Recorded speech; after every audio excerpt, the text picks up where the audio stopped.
નમસ્કાર વિદ્યાર્થી મિત્રો, ગઈકાલે આપણે સંખ્યાત્મક માહિતી અને ગુણાત્મક માહિતી, સમષ્ટિ નિદર્શ, સમષ્ટિની વ્યાખ્યા, સમષ્ટિનું કદ, સમષ્ટિ તપાસ, નિદર્શ, નિદર્શનું કદ, નિદર્શ તપાસ, ઉદાહરણો સાથે એની વ્યાખ્યા અને એનો અભ્યાસ કર્યો. આજે આપણે પ્રાથમિક માહિતી અને ગૌણ માહિતી વિશે અભ્યાસ કરીશું.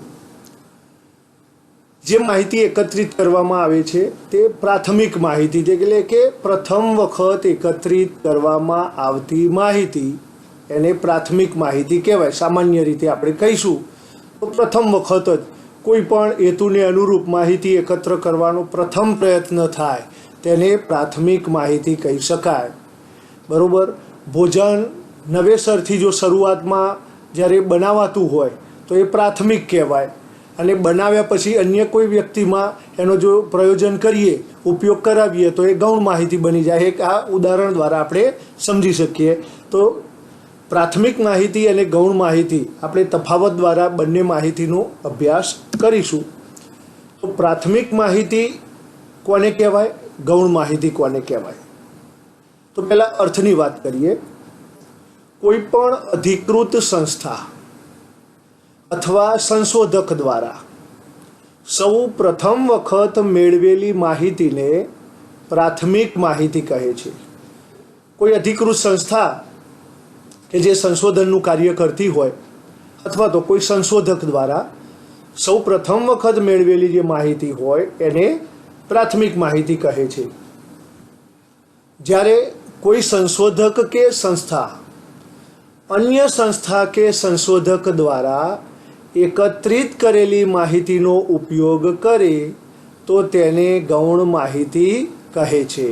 તો પ્રાથમિક માહિતી અને ગૌણ માહિતીનો પહેલામાં પહેલો તો અર્થ આપણે સમજી લીધો કે કોઈ પણ અધિકૃત સંસ્થા અથવા સંશોધક દ્વારા સૌ પ્રથમ વખત મેળવેલી માહિતીને પ્રાથમિક માહિતી કહેવાય. જ્યારે કોઈ સંશોધક કે સંસ્થા અન્ય સંસ્થા કે સંશોધક દ્વારા એકત્રિત કરેલી માહિતીનો ઉપયોગ કરે તો તેને ગૌણ માહિતી કહે છે. હવે બીજો મુદ્દો છે મૌલિક, એટલે કે પ્રાથમિક માહિતી પ્રથમ વખત જ મેળવેલી હોવાથી તે મૌલિક હોય છે. જ્યારે ગૌણ માહિતી ભૂતકાળમાં કોઈ વ્યક્તિ કે સંસ્થાએ મેળવેલી હોવાથી તે મોટે ભાગે મૌલિક હોતી નથી. અહીંયા ખાસ ધ્યાન રાખીશું, પ્રાથમિક માહિતી પ્રથમ વખત મેળવાતી હોવાથી મૌલિક હોય છે. જ્યારે ગૌણ માહિતી ભૂતકાળમાં કોઈ વ્યક્તિ કે સંસ્થાએ મેળવેલી હોવાથી તે મોટે ભાગે મૌલિક હોતી નથી. હવે આપણે નેક્સ્ટ જોઈશું એકત્રિતકરણ. તપાસ હેઠળના એકમો પરથી એકત્રિત કરવામાં આવે છે. પ્રાથમિક માહિતી જે તપાસનું આપણે કાર્યક્ષેત્ર નક્કી કર્યું હોય એના જે એકમો પસંદ કર્યા હોય, સમષ્ટિમાં આપણે વાત કરી હતી કે એકમોનો સમૂહ, એટલે કે જે તપાસનું કાર્યક્ષેત્ર હોય એમાં જે એકમો આપણે પસંદ કર્યા હોય એ એકમો પરથી આ એકત્રીકરણ કરવામાં આવે છે. જ્યારે ગૌણ માહિતી પ્રાથમિક માહિતી જે એકત્ર કરી હોય એમાંથી ગૌણ માહિતી મેળવવામાં આવે છે. ગૌણ માહિતી એ બીજી વખતનો ઉપયોગ છે, જ્યારે પ્રાથમિક માહિતી પ્રથમ વખત જ મેળવવામાં આવતી હોય છે. પ્રાથમિક માહિતીનું સ્વરૂપની વાત કરીએ તો પ્રાથમિક માહિતી પ્રથમ વખત મેળવવામાં આવે છે એટલે અવ્યવસ્થિત સ્વરૂપમાં હોય, મૂળ સ્વરૂપમાં હોય, અવર્ગીકૃત સ્વરૂપમાં હોય છે. તો અહીંયા સ્વરૂપની વાત કરીશું તો પ્રાથમિક માહિતી પ્રથમ વખત જ મેળવેલી હોય એટલે એમાં અનુભવ હોતો નથી. એક વખત કોઈ વ્યક્તિ આજે સંશોધનનું કાર્ય કરશે તો પહેલાં તો માહિતી એકત્ર કરી દેશે, એટલે કે મૂળ સ્વરૂપે હોય, અવર્ગીકૃત સ્વરૂપમાં હોય. જ્યારે ગૌણ માહિતી એટલે આ માહિતી વર્ગીકરણ અને કોષ્ટક રચનાવાળી હોઈ શકે. દાખલા તરીકે આપણે ખેતરમાંથી અનાજ ઘરે લાવી દઈએ છીએ, ખેતરમાં અનાજ લઈ લીધું આપણે, પાક જ્યારે પાકી ગયો ત્યારે, અને એ અવ્યવસ્થિત સ્વરૂપમાં હોય. ઘરે લાવી અને એના વર્ગીકરણ કરીશું કે ઘર વપરાશ માટે, બિયારણ માટે, તો એમાંથી જે અલગ અલગ માહિતી આપણે કરીશું એ ગૌણ માહિતી બની જાય. એટલે કે પ્રાથમિક માહિતીનું સ્વરૂપ, મૂળ સ્વરૂપ અવર્ગીકૃત સ્વરૂપમાં હોય છે, જ્યારે ગૌણ માહિતી વર્ગીકરણ અને કોષ્ટક રચનાવાળી હોઈ શકે. ખર્ચ અને સમયની વાત કરીશું તો પ્રાથમિક માહિતી એકત્રિત કરવામાં ખર્ચ, સમય અને શક્તિની વધુ જરૂરિયાત પડે છે. કારણ કે આમાં પ્રથમ વખત માહિતી એકત્રિત કરવામાં આવે છે એટલે આપણને એનો અનુભવ ઓછો હોય. કેટલા માણસો રોકવા, કેટલો સમય લાગશે, કેટલી વ્યક્તિઓની શક્તિની કાર્યક્ષમતાઓની જરૂર પડશે, કેટલા માણસો રોકવા પડશે, એટલે કે ખર્ચ અને સમયની વાત કરીશું. તો પ્રાથમિક માહિતી એકત્રિત કરવામાં ખર્ચ, સમય અને શક્તિની વધુ જરૂરિયાત પડે છે. જ્યારે ગૌણ માહિતીમાં એ કોઈ અન્ય વ્યક્તિએ મેળવેલી જે માહિતી હોય એમાંથી જ આપણે ફરીથી એનો ઉપયોગ કરતા હોય એટલે ખર્ચ, સમય અને શક્તિની ઓછી જરૂરિયાત પડે છે. પ્રાથમિક માહિતી વિશ્વસનીય હોય છે. પ્રાથમિક માહિતી પ્રથમ વખત મેળવાતી હોય છે. જે એકમો આપણે સમષ્ટિ હોય કે નિદર્શ હોય એમાં જે પસંદગી કરી હોય એ એકમોની તપાસ કરી આપણે માહિતી મેળવતા હોય એટલે પ્રથમ વખત માહિતી મેળવાતી હોવાથી વિશ્વસનીય હોય છે. જ્યારે ગૌણ માહિતી અન્ય માહિતીમાંથી મેળવવામાં આવતી હોવાથી વિશ્વસનીય ન પણ હોઈ શકે. તો અહીંયા ખાસ ધ્યાન રાખીશું. દાખલા તરીકે ઉદાહરણ હવે જોઈએ તો વસ્તી, જન્મદર, મૃત્યુદર અંગેની માહિતી. વસ્તીની ગણતરી દર 10 વર્ષે થતી હોય. જન્મદર, મૃત્યુદર અંગેની માહિતી એ પ્રાથમિક માહિતી છે. પરંતુ કોઈ પણ સંશોધક વસ્તી ગણતરીના જે આંકડા છે, જન્મદર, મૃત્યુદરની માહિતીના આંકડા છે એનો ઉપયોગ કરશે તો તે ગૌણ માહિતી બની જાય છે. એટલે અહીંયા આપણે ખાસ ધ્યાન રાખીશું કે પ્રાથમિક માહિતી કોને કહેવાય, ગૌણ માહિતી કોને કહેવાય અને પ્રાથમિક માહિતી, ગૌણ માહિતીનો આપણે તફાવતનો અભ્યાસ કર્યો. હવે પ્રાથમિક માહિતી એકત્રિત કરવાની રીતોની વાત કરીએ તો પ્રાથમિક માહિતી એકત્રિત કરવા માટેની 3 રીતો છે. પ્રત્યક્ષ તપાસ, પરોક્ષ તપાસ, પ્રશ્નાવલીની રીત. અને પ્રશ્નાવલીની રીત એ 2 રીતે આપણે મેળવી શકીએ, ટપાલ દ્વારા અને આગણક દ્વારા. તો અહીંયા આપણે હવે ખાસ પ્રાથમિક માહિતી કઈ રીતે એકત્રિત કરી શકાય એની આપણે થોડીક ચર્ચા કરી લઈએ. તો પહેલાં પ્રત્યક્ષ તપાસ.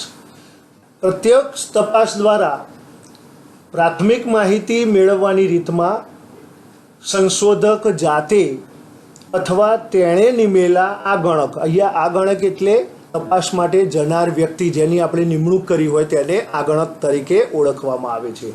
તો પ્રત્યક્ષ તપાસ દ્વારા પ્રાથમિક માહિતી મેળવવાની રીતમાં સંશોધક જાતે અથવા તેણે નિમેલા આગણક તપાસના સ્થળની રૂબરૂ મુલાકાત લઈ ઉત્તરદાતા પાસેથી જરૂરી માહિતી મેળવે છે. એટલે કે જેની પાસેથી માહિતી મેળવવાની હોય એ વ્યક્તિ પાસે રૂબરૂ જવામાં આવે છે. સંશોધક જાતે જશે અથવા તો જે આ ગણકની નિમણૂક કરી હોય તે વ્યક્તિ રૂબરૂ જઈ અને વ્યક્તિને મળી અને એની માહિતી એકત્ર કરશે. એને પ્રત્યક્ષ એટલે સીધે સીધું કહેવાય. બરાબર. દાખલા તરીકે કોઈ સંશોધક વિદ્યાર્થીઓની વાંચનની ટેવ વિશે અભ્યાસ કરવા શાળા કે કોલેજના વિદ્યાર્થીઓને રૂબરૂ મળી પ્રશ્નો પૂછી માહિતી મેળવે તો તે પ્રત્યક્ષ તપાસ દ્વારા મેળવેલી માહિતી કહેવાય. તો અહીંયા પ્રત્યક્ષ તપાસ શાળાના આચાર્યશ્રી દરેક વિદ્યાર્થીને રૂબરૂ બોલાવી અથવા તો દરેક વિદ્યાર્થીને પ્રત્યક્ષ ઊભો રાખી અને જો એની પાસેથી માહિતી એકત્રિત કરશે તો એને પ્રત્યક્ષ તપાસ કહેવાય. આ રીતમાં માહિતી મેળવવામાં વધુ સમય લાગતો હોવાથી જ્યાં તપાસનું ક્ષેત્ર મર્યાદિત હોય અને ચોકસાઈની જરૂર હોય ત્યાં જ પ્રત્યક્ષ તપાસની રીતનો ઉપયોગ થાય છે. એટલે અહીંયા ખાસ ધ્યાન રાખીશું, પ્રત્યક્ષ તપાસમાં રૂબરૂ જવાનું હોવાથી કાર્યક્ષેત્ર મર્યાદિત હોવું જોઈએ. જો વિશાળ કાર્યક્ષેત્ર હોય તો પ્રત્યક્ષ તપાસની રીત ઉપયોગી થતી નથી. પ્રત્યક્ષ તપાસની રીતમાં મળતી માહિતી વિશ્વસનીય હોય છે, પરંતુ સંશોધક કે આ ગણકના પૂર્વગ્રહયુક્ત કે પક્ષપાતી વલણની અસર મળતી માહિતી પર રહેતા તે માહિતી જુદી જ છાપ ઉપસાવશે. અહીંયા રૂબરૂ જે જનાર વ્યક્તિ હોય જો એનો અંગત પૂર્વગ્રહથી માહિતી એકત્રિત કરશે તો એ બિનઉપયોગી પણ બની શકે. તો પ્રત્યક્ષ તપાસમાં રૂબરૂ જઈ અને માહિતી એકત્ર કરવાની આ રીત છે. ત્યારબાદ બીજો નંબર, પરોક્ષ તપાસ દ્વારા પ્રાથમિક માહિતી મેળવવામાં આવે છે.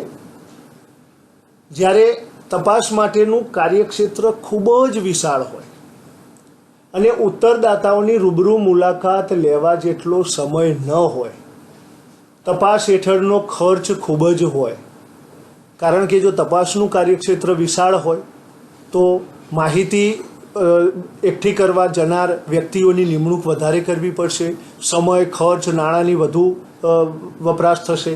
તો એના માટે પ્રત્યક્ષ તપાસની જગ્યાએ પરોક્ષ તપાસ ખૂબ જ ઉપયોગી થશે. એટલે કે કાર્યક્ષેત્ર વિશાળ હોય ત્યારે પરોક્ષ તપાસ યોગ્ય ગણાય. માહિતી મેળવવાની જે રીતમાં આ ગણક દ્વારા પ્રત્યક્ષ તપાસ કરવાને બદલે અન્ય સંસ્થા કે ત્રાહિત વ્યક્તિની મદદથી, ત્રાહિત વ્યક્તિ એટલે કે જેની નિમણૂક કરી હોય માહિતી એકઠી કરવા જનાર વ્યક્તિ, એના દ્વારા માહિતી મેળવવામાં આવે તેને પરોક્ષ તપાસની રીત કહેવામાં આવે છે. તો ફરીથી યાદ કરીશું, પરોક્ષ તપાસની રીત કોને કહેવાય? તો માહિતી મેળવવાની જે રીતમાં આ ગણક દ્વારા પ્રત્યક્ષ તપાસ કરવાને બદલે અન્ય સંસ્થા કે ત્રાહિત વ્યક્તિની મદદથી માહિતી મેળવવામાં આવે તેને પરોક્ષ તપાસની રીત કહે છે. સંશોધક કે આ ગણક વાંચનની ટેવ અંગેની માહિતી, અગાઉ આપણે પ્રત્યક્ષ તપાસમાં ઉદાહરણ જોયું કે સંશોધક કે આ ગણક વાંચનની ટેવ અંગેની માહિતી મેળવવા પ્રત્યેક વિદ્યાર્થીની રૂબરૂ મુલાકાત લેવાને બદલે આ માહિતી પુસ્તકાલયમાં જે ગ્રંથપાલ હોય એની પાસેથી મેળવે તો એને પરોક્ષ તપાસ કહેવાય. શાળાના આચાર્યશ્રીને વિદ્યાર્થીઓની માહિતીની તપાસ કરાવવી હોય તો એ શિક્ષકો દ્વારા જો તપાસ કરાવે તો તેને પરોક્ષ તપાસ કહેવાય.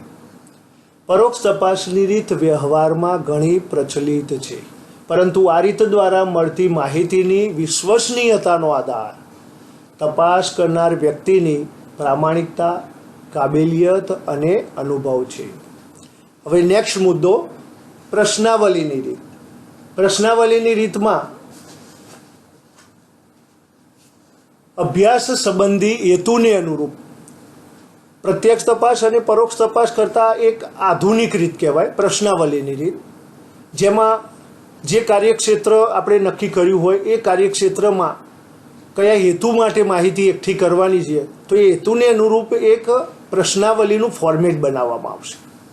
આ પ્રશ્નાવલી બે રીતે આપણે મોકલી શકીએ, એક ટપાલ દ્વારા અને બીજું આ ગણક દ્વારા. એટલે કે અભ્યાસ સંબંધી હેતુને અનુરૂપ તર્કબદ્ધ રીતે ક્રમમાં ગોઠવેલા પ્રશ્નોની યાદી બનાવી જે તે પ્રશ્નની સામે તેના જવાબ માટે જગ્યા રાખી તૈયાર કરવામાં આવતા પત્રકને પ્રશ્નાવલી કહેવામાં આવે છે.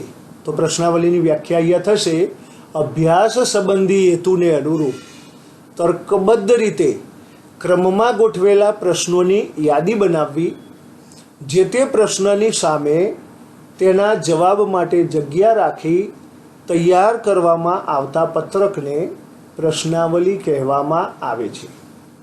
તો પ્રશ્નાવલીની મદદથી માહિતી મેળવવાની આ રીતને પ્રશ્નાવલીની રીત કહેવામાં આવે છે. તો પ્રાથમિક માહિતી એકત્ર કરવાની 3 રીતો હતી. પહેલી પ્રત્યક્ષ તપાસ, પરોક્ષ તપાસ, પ્રશ્નાવલીની રીત. તો અહીંયા તમને 1 માર્કનો પ્રશ્ન પૂછી શકાય કે પ્રાથમિક માહિતી એકત્રિત કરવાની રીતો કેટલી? જો વિકલ્પમાં પૂછાય 1, 2 કે 3 તો 3 આવશે. બી વિભાગમાં 1 વાક્યમાં જવાબ આપો એવું પૂછાય તો પ્રાથમિક માહિતી એકત્રિત કરવાની રીતો કેટલી, કઈ કઈ? બરોબર. તો એમાં પ્રત્યક્ષ તપાસ, પરોક્ષ તપાસ, પ્રશ્નાવલીની રીત અને એમાંય પાછા 2 મુદ્દા, એક ટપાલ દ્વારા અને આ ગણક દ્વારા. પ્રાથમિક માહિતી એકત્રિત કરવાની રીતો જણાવી તેમાં સર્વશ્રેષ્ઠ રીત કઈ છે તો 3 રીતો જણાવી અને સર્વશ્રેષ્ઠ રીત એ આધુનિક રીત કહેવાય, વૈજ્ઞાનિક રીત કહેવાય તો એ પ્રશ્નાવલીની રીત છે. બરોબર. તો પ્રશ્નાવલીની રીત કેટલી રીતે મેળવવામાં આવે છે, રીતમાં કઈ રીતોનો ઉપયોગ કરવામાં આવે છે તો ટપાલ દ્વારા અને આ ગણક દ્વારા. તો માહિતી મેળવવાનું ક્ષેત્ર ખૂબ જ વિશાળ હોય ત્યારે પ્રશ્નાવલીની રીત ખાસ ઉપયોગી છે. પ્રશ્નાવલીની રીતથી માહિતી બે પ્રકારે મેળવી શકાય છે, એક આગણકો દ્વારા અને બીજું ટપાલ દ્વારા. પ્રશ્નાવલીની રીતથી માહિતી મેળવવાની સફળતાનો આધાર પ્રશ્નાવલીની રચના ઉપર છે. એટલે કે પ્રશ્નોનો ક્રમ કેવો છે, પ્રશ્નો જે બનાવવાની રીત, તો એના ઉપર એની સફળતાનો આધાર રહેલો છે. પ્રશ્નાવલીની રીતથી માહિતી મેળવવામાં સમય અને ખર્ચમાં બચત થાય છે, તેથી તે ખૂબ જ કરકસરયુક્ત છે. તો પ્રશ્નાવલીની રીતથી માહિતી મેળવવામાં સમય અને ખર્ચમાં બચત થાય છે, તેથી તે ખૂબ જ કરકસરયુક્ત છે. તો વિદ્યાર્થી મિત્રો, આ લેક્ચરમાં આપણે પ્રાથમિક માહિતી અને ગૌણ માહિતી વિશે અભ્યાસ કર્યો તથા પ્રાથમિક માહિતી એકત્રિત કરવાની રીતો, પ્રત્યક્ષ તપાસ, પરોક્ષ તપાસ અને પ્રશ્નાવલીની રીત, એના વિશે આપણે વિગતવાર ચર્ચા કરી. હવે પછીના લેક્ચરમાં આપણે પ્રત્યક્ષ તપાસ અને પરોક્ષ તપાસનો તફાવત, આદર્શ પ્રશ્નાવલીની રીત, એના વિશે ચર્ચા કરીશું. અસ્તુ.